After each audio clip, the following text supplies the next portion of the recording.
Hello बच्चों, आज के लेक्चर में हम बात करेंगे 9 CBSE board chapter 6 lines and angle exercise 6.3 का फोर्थ क्वेश्चन के बारे में बात करेंगे स्टूडेंट। यहाँ पे क्या दे रखा है in figure, if a line, ये दे रखा है if line P Q and R S intersect at the point T. देखो P Q and R S कहाँ इंटरसेक्ट कर रहा है? पॉइंट टी पे इंटरसेक्ट कर रहे हैं। सच दैट, अब यहाँ पे दे रखा है P R T angle, P R T मतलब दिस वन कितना दे रखा है? 40 डिग्री दे रखा है स्टूडेंट। आरपीटी कितना दे रखा है? 95 दे रखा है। एंड टी एस क्यू ये कितना दे रखा है? 75 डिग्री दे रखा है। फाइंड हमें करना है एस क्यू टी, मतलब ये बताना एस क्यू टी मतलब दिस वन एंगल हमें फाइंड आउट करना है स्टूडेंट। तो देखो यहाँ पर कैसे करेंगे, तो यहाँ पर देखो इन ट्रायंगल पी आर, जो इन्फॉर्मेशन गिवन है वो आप लिख सकते हैं या डायरेक्ट भी सॉल्व कर सकते, क्यों? क्योंकि ऑलरेडी दिया हुआ है स्टूडेंट। ठीक है, अब हम क्या काम करेंगे, इन ट्रायंगल पी आर टी, तो हम ये वाला अगर एंगल निकाल लेंगे तो ये वर्टिकली अपोजिट हो जाएगा, तो ये भी एंगल पता चल जाएगा। क्योंकि ये देखो दोनों लाइन आपस में क्या कर रही है? क्रॉस कर रही है स्टूडेंट, ऐसे क्रॉस कर रही है। तो अगर मान लो एंगल सम प्रॉपर्टी से पी आर टी में हम एंगल टी निकाल सकते हैं। ठीक है, तो जब टी निकल जाएगा तो टी इक्वल टू ये भी हो, क्यों? Vertically opposite angle. तो अब जब हमें ये एंगल पता चल जाएगा, ये पता है, ये ऑटोमेटिक हम निकाल सकते हैं स्टूडेंट। क्लियर है? तो यही प्रोसीजर अप्लाई करेंगे स्टूडेंट। तो देखो हम इन ट्रायंगल सॉल्यूशन अब करेंगे solve in triangle P R T, in triangle P R T. ठीक है, तब क्या हो जाएगा, देखो पूरा नाम भी लिख सकते हैं। देखो पूरा नाम लिखो P R T, angle P R T plus angle are P T, angle are P T plus angle P T are, angle P T R कितना होगा? 180 डिग्री। इसका रीजन क्या लिखेंगे student? Angle sum property of triangle, इसका reason लिख लेंगे। Clear है student? तो देख क्या लिखा हमने, पी आर टी, ठीक है, पी आर टी फिर R P T and P T R. Clear है? या हम ऐसे भी लिख सकते हैं angle P plus angle R plus angle T, ऐसे भी लिखा जा सकता है स्टूडेंट। ठीक है, तो हमें देखो ये हमने क्या लिखा है reason, angle sum property of triangle. अब यहाँ पर देखो सबकी वैल्यू लिख लो। देखो पी आर टी कितना है? पी आर टी कितना हमारे पास? 40 डिग्री है। आर पी टी कितना है स्टूडेंट? 95 डिग्री है। Plus angle P T R कितना है? 180 डिग्री। तो ये कितना हो जाएगा? 95 मतलब 135 होगा। And angle P T R कितना होगा? 180 डिग्री। तो क्या हो जाएगा, angle P T R equal to 180 minus 135 degree. तो फाइनली हमें क्या मिल जाएगा? पी टी आर एंगल जो मिलेगा कितना मिल जाएगा स्टूडेंट? इसमें से इसको माइनस करेंगे तो आपका 45 डिग्री हो जाएगा। ठीक है, इतनी बात समझ में आ रही? मतलब हमें पी टी आर कितना मिल गया? 45 डिग्री। ठीक है, अब यहाँ पे देखो, अब हम क्या काम करेंगे, angle P T R equal to angle S T Q होगा। एंगल एस टी क्यू क्या लिखेंगे? Vertically opposite angles are equal. Clear है स्टूडेंट? इतनी बात समझ में आए? Vertically opposite angle are equal, but angle P T R कितना हमारे पास? 45 degree. Therefore S T Q भी कितना हो जाएगा? एस टी क्यू भी कितना हो जाएगा? 45 डिग्री। इतनी बात समझ में आ रही है स्टूडेंट? क्लियर है? तो हमें पता चल गया एस टी क्यू कितना मिल गया? 45 डिग्री मिल गया। क्योंकि ये 45 है तो ये भी 45 है, तो हम इस वाले ट्रायंगल में क्या कर सकते हैं, in triangle T S Q में हम प्रॉपर्टी अप्लाई कर सकते हैं, एंगल सम प्रॉपर्टी ऑफ। तो यहाँ पर देखो ये 45 हो गया। तो देखो in triangle T S Q, ठीक है, यहाँ पर भी हम सभी एंगल का, तो एंगल कितना हो जाएगा, एंगल यहाँ पर ये वाला एंगल यूज कर लो तो क्या हो जाएगा, angle S T Q plus angle T S Q plus angle S Q T कितना होगा? 180 डिग्री। क्या लिखेंगे? Angle sum property of triangle. Clear student? इतनी बात समझ? तीनों एंगल का सम कितना हो जाएगा? 180 डिग्री। तो एस टी क्यू निकाला हमने, एस टी क्यू कितना है? 45 डिग्री। टी एस क्यू निकाला है, टी एस क्यू कितना? 75। ये तो हमारे पास गिवन था स्टूडेंट। और ये कितना हो गया? एस क्यू टी तो हमें निकालना है, S Q T equal to 180 degree. तो ये कितना हो जाएगा स्टूडेंट? इनका सम करेंगे तो कितना हो जाएगा आपका? 120 डिग्री हो जाएगा, 120 डिग्री। ठीक है, 120 डिग्री। फिर S Q T equal to 180 degree. तो एंगल एस क्यू टी जो होगा 180 माइनस 120 डिग्री। तो फाइनली हमें क्या मिल जाएगा स्टूडेंट, एस क्यू टी ये हो जाएगा आपका 60 डिग्री आ जाएगा। तो फाइनली हमने एंगल निकाल लिया। तो एस क्यू टी कितना हमने निकाल लिया स्टूडेंट, आपका 60 डिग्री। तो फाइनली हमारे पास ये एंगल जो आ जाएगा 60 डिग्री आ जाएगा। क्लियर है स्टूडेंट, आई बात समझ में? आई थिंक सब बच्चों को समझ में आ गया कैसे सॉल्व करना है स्टूडेंट। तो फाइनली लिख सकते हैं therefore the angle S Q T equal to 60 degree. Clear है स्टूडेंट, इतनी बात समझ में आ रही है? अब देखो नेक्स्ट क्वेश्चन के बारे में बात कर लेते हैं। तो ये आपका 5th क्वेश्चन है स्टूडेंट। क्या दे रखा है, in if P Q, if दे रखा है P Q perpendicular to P S दे रखा है। परपेंडिकुलर का मतलब ये क्या होगा, 90 डिग्री होगा स्टूडेंट, इसका मतलब यही होता है। एंड पी क्यू जो दे रखा है पैरेलल टू एस आर दे रखा है, मतलब ये जो पी क्यू लाइन है इस लाइन के क्या है, पैरेलल दे रखा है। और angle S Q R, angle S Q R जो दे रखा है 28 डिग्री दे रखा है। And angle Q R T, Q R T मतलब ये कितना दे रखा है, 65 degree. Find the value of X and Y, X and Y की वैल्यू बतानी है स्टूडेंट। क्लियर है स्टूडेंट, इतनी बात समझ में आ रही है? अब यहाँ पे ध्यान दो, देखो कैसे सॉल्व करेंगे। तो हमारा मेन मोटिव क्या है, एक्स निकालना। तो एक्स कैसे निकालेंगे, देखो पी क्यू क्या है, पैरेलल टू एस टी है। तो देखो अल्टरनेट इंटीरियर का कॉन्सेप्ट यूज कर सकते हैं। This one angle equal to this one, क्या होगा, alternate interior angles are equal. Clear है स्टूडेंट, तो x प्लस 28 इक्वल टू 65 होगा। तो यहाँ से हम x निकाल सकते हैं। इतनी बात समझ में आ रही है स्टूडेंट? फिर इसके बाद हम इस वाले ट्रायंगल में पी एस क्यू में हम एंगल सम प्रॉपर्टी करके हम y निकाल सकते हैं। तो देखो स्टूडेंट सॉल्व कर लेते हैं। तो यहाँ पे क्या है, देखो सॉल्यूशन, देखो यहाँ पे P Q parallel to S R है, ठीक है, ये तो हमारे पास गिवन है कि नहीं, ये गिवन है, ठीक है। And R Q is a transversal line है कि नहीं। पी क्यू जो दे रखा है, पी क्यू पैरेलल टू आपका एस आर है। एंड आर क्यू जो हमारे पास है वो क्या है, ट्रांसवर्सल लाइन है। तो आपको पता है स्टूडेंट, जब ऐसी कंडीशंस होती है तो अल्टरनेट इंटीरियर एंगल्स इक्वल होते हैं। तो मतलब हमारे पास क्या हो जाएगा, angle P Q R equal to क्या होगा, एंगल क्यू आर टी होगा, एंगल क्यू आर टी होगा। क्या लिखेंगे, alternate interior angles are equal, alternate interior angles are equal, ठीक है। इतनी बात समझ में आ रही है? पी क्यू आर को क्या लिख सकते हैं, पी क्यू आर को क्या लिख सकते हैं, एंगल एक्स प्लस 28 डिग्री। इतनी बात समझ में आ रही है स्टूडेंट? क्लियर है, ये भी एंगल है, ये भी एंगल है, equal to Q R T कितना है स्टूडेंट, 65 डिग्री है, ठीक है। तो angle X plus 28 equal to 65। तो यहाँ से हम क्या करेंगे, एंगल एक्स निकाल लेंगे। तो 65 माइनस 28 ये कितना देगा स्टूडेंट, इसमें से इसको माइनस करेंगे तो हमारा आ जाएगा एंगल एक्स जो आएगा वो कितना आ जाएगा आपका 37 डिग्री, ठीक है। इतनी बात समझ में आ, एंगल एक्स कितना आ गया, 37 डिग्री। क्लियर है स्टूडेंट, इतनी बात समझ में आ रही है? अब देखो हमें y निकालने के लिए हमें कौन से ट्रायंगल को कंसीडर करना पड़ेगा, in triangle P Q S, ठीक है। देखो यहाँ पर in triangle P Q S, ठीक है। यहाँ पर क्या गिवन था स्टूडेंट, जो पी क्यू था, P Q perpendicular to P S है कि नहीं, ये हमारे पास क्या था, इन्फॉर्मेशन गिवन था। मतलब क्या है, P Q perpendicular to P S है, मतलब एंगल पी जो होगा वो एंगल पी इक्वल टू कितना हो जाएगा, 90 डिग्री होगा। क्लियर स्टूडेंट, परपेंडिकुलर का मतलब यही होता है 90 डिग्री।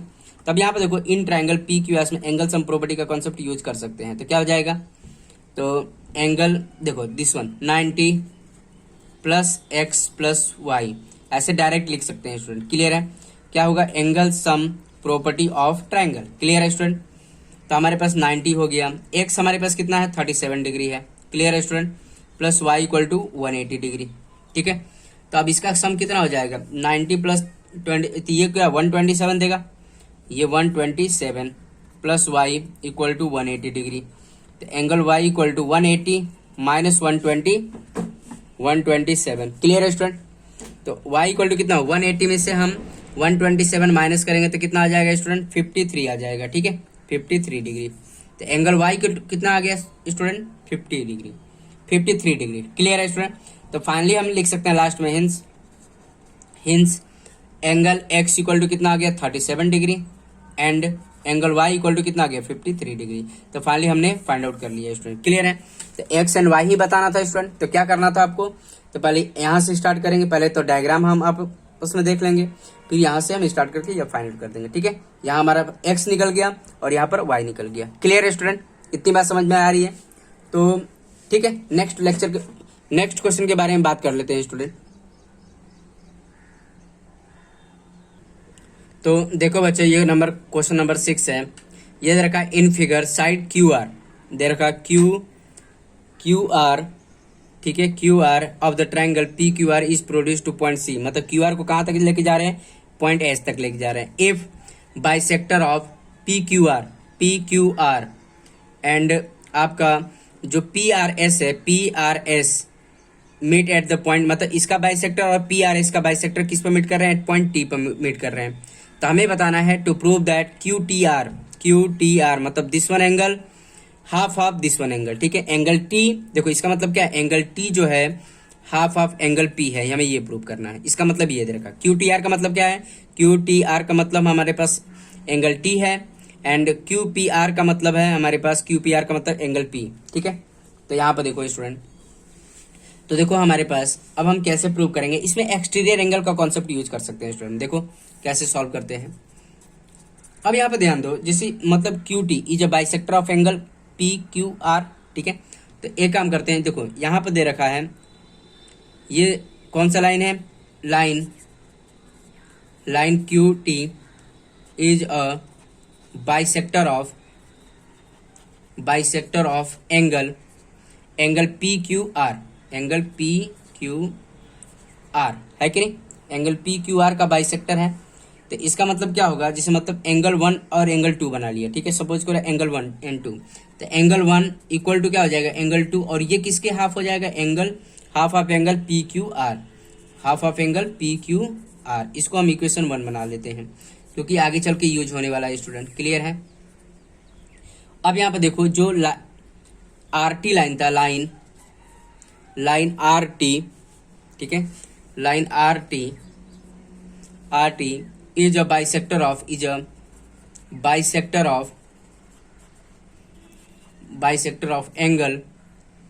एंगल किसका बाइसेक्टर है, पी आर एस का, ठीक है। देखो आर टी जो है किसका बाइसेक्टर है, पी मतलब एंगल 3 इक्वल टू एंगल 4 हो जाएगा, ठीक है। इतनी बात समझ में आ रही है स्टूडेंट। ये हम ऐसा इसीलिए एज्यूम कर रहे हैं क्योंकि हमारे लिए आसानी हो, 3 या 4 लिख रहे हैं, हम ये भी एंगल लिख सकते हैं, 4 को क्या लिख सकते हैं, टी आर एस भी लिख सकते हैं, एंगल 3 को क्या लिख सकते हैं, पी आर टी भी लिख सकते हैं, और एंगल 1 को क्या लिख सकते हैं, पी क्यू टी भी लिख सकते हैं, फिर टी क्यू आर भी लिख सकते हैं। तो वैसे कंफ्यूजन क्रिएट हो जाती है, इसलिए हम क्या किए, एंगल 1 2 लिख लिए, एंगल 3 4, इससे बहुत आसानी से हम सॉल्व कर सकते हैं स्टूडेंट, ठीक है।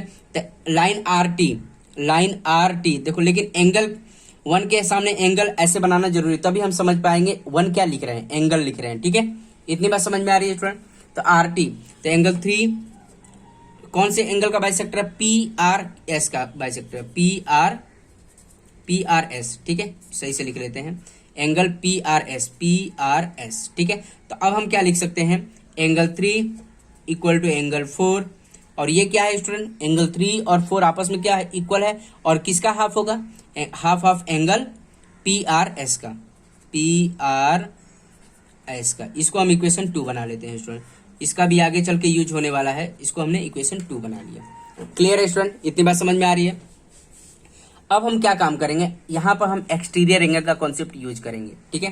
तो अब हम देखो यहाँ पर क्या लिख सकते हैं, in triangle T Q are के लिए, देखो टी क्यू आर, ये ट्राइंगल है हमारे टी क्यू आर। तो यहाँ पर देखो एंगल 4 इक्वल टू क्या होगा, देखो एंगल 4 इक्वल टू क्या होगा, एंगल टी प्लस एंगल 2 होगा, क्लियर स्टूडेंट। देखो this one triangle T Q R में, तो एंगल 4 जो होगा वो क्या होगा, sum of opposite to interior angle, ये हमने प्रॉपर्टी पढ़ रखा है स्टूडेंट।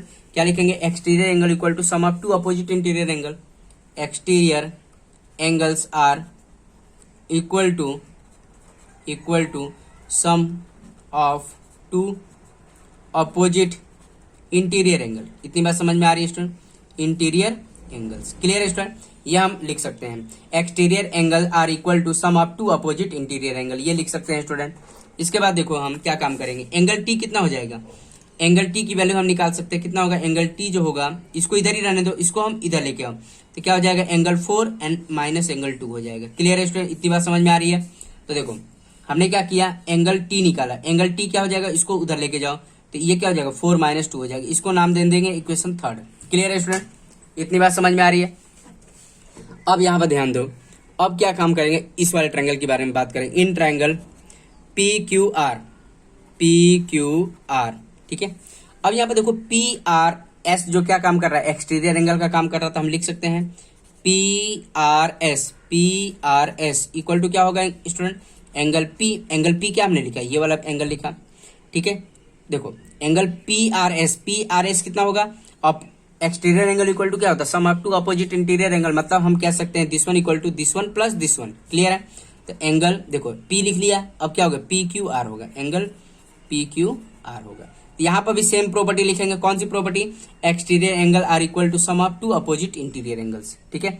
यहाँ पर लिख सकते हैं एक्सटीरियर एंगल और थ्योरम, ऐसे भी लिख सकते हैं एक्सटीरियर एंगल थ्योरम, ठीक है, ये भी लिख सकते हैं, या ये पूरा लिख लो exterior angle are equal to sum of two opposite interior, यहाँ पर भी लिख सकते हैं, ठीक है।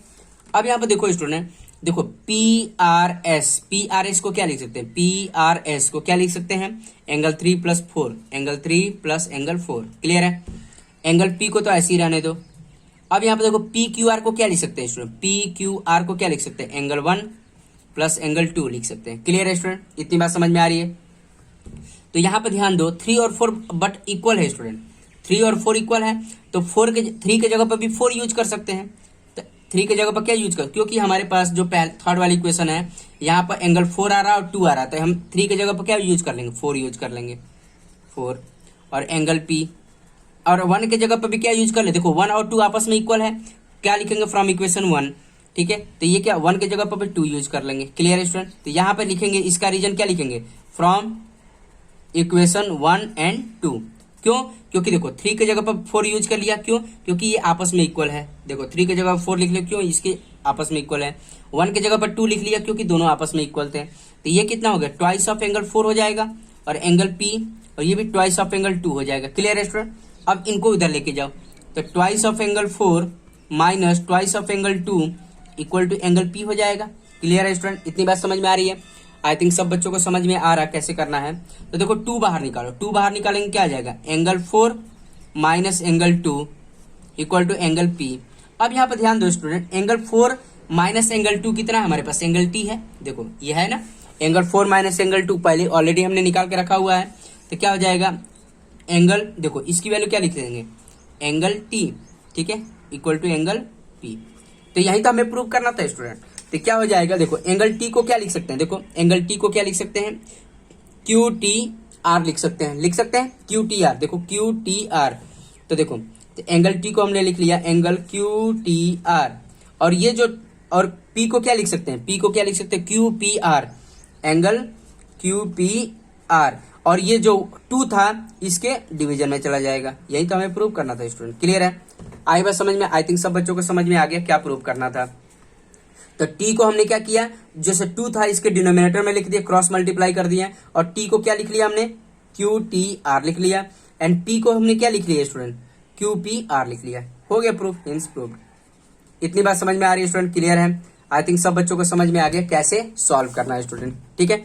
तो हमें क्या करना है, पहले यहां से स्टार्ट करना है। देखो 1 2 हमने इसीलिए ले लिया क्योंकि हमारे क्वेश्चन सॉल्व करने में आसान हो गए। 1 की जगह पर हम ये भी लिख सकते हैं स्टूडेंट, PQT, 2 की जगह पर हम क्या लिख सकते हैं, TQR। अगर मान लो किसी बच्चों को दिक्कत हो रही है तो पूरा नाम लिख सकते हैं, ठीक है। 3 की जगह पर क्या लिख सकते हैं, एंगल PRT लिख सकते हैं, एंगल 4 की जगह पर क्या लिख सकते हैं, TRS लिख सकते हैं, ऐसे भी आप कर सकते हैं। क्लियर है स्टूडेंट, आई बात समझ में, आई थिंक सब बच्चों को समझ में आ गया कैसे सॉल्व करना है, ठीक है स्टूडेंट। तो आज के लेक्चर में हम इतना ही रहने देंगे, बाकी का रिमेनिंग जो कॉन्सेप्ट है हम आने वाले वीडियो लेक्चर में बात करेंगे, ठीक है स्टूडेंट। Okay, thank you.